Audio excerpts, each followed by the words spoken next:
Étudions maintenant les différentes transformations énergétiques. On a dit qu'une énergie ne pouvait ni se détruire ni se créer, par contre elle peut se transformer. Exemple, ici, lorsque vous bougez vos mains, vous avez de l'énergie mécanique, un mouvement. Vous savez que ça frotte, ça crée de la chaleur, donc de l'énergie thermique. Une dynamo, lorsque votre vélo bouge, la roue tourne, donc c'est de l'énergie mécanique, va la transformer en énergie électrique. Une bouilloire, lorsque vous la branchez à l'électricité, à la prise, vous avez de l'énergie électrique qui est transformée en énergie thermique puisque son but c'est de chauffer l'eau.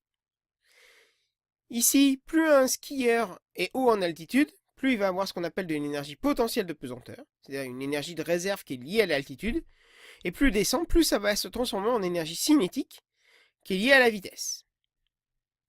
Une batterie, une pile, un accumulateur, c'est des réactions chimiques qui ont lieu à l'intérieur, et leur but c'est de transformer de l'énergie chimique en énergie dite électrique. Un moteur d'avion, c'est quelque chose qui va chauffer, d'accord.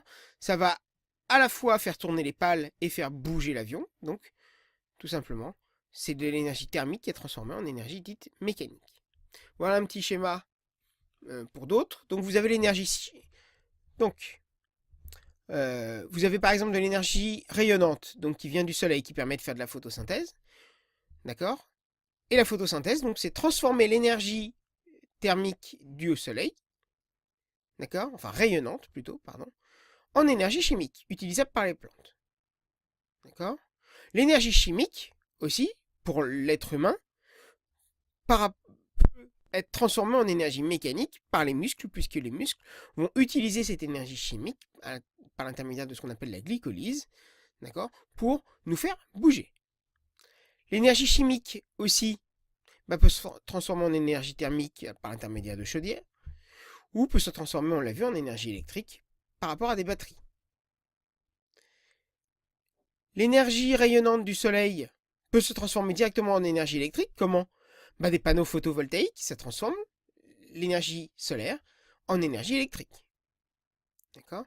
Pareil, l'énergie solaire peut être transformée en énergie dite thermique directement par des capteurs solaires qui captent la chaleur. L'énergie thermique peut se transformer aussi en énergie mécanique par rapport aux turbines et aux moteurs thermiques.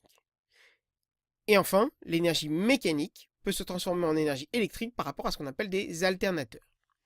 Donc ça, l'alternateur, on va l'étudier un peu plus en détail parce qu'on va étudier les chaînes ce qu'on appelle les chaînes énergétiques dans certains types de centrales dans le chapitre prochain.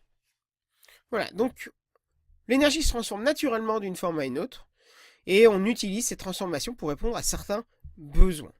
Par contre, ces transformations s'accompagnent toujours d'une perte d'énergie. D'accord? Une perte de dissipation, très souvent, sous forme de chaleur. Alors, la chaleur, ça peut être récupéré et utile, par exemple pour les radiateurs.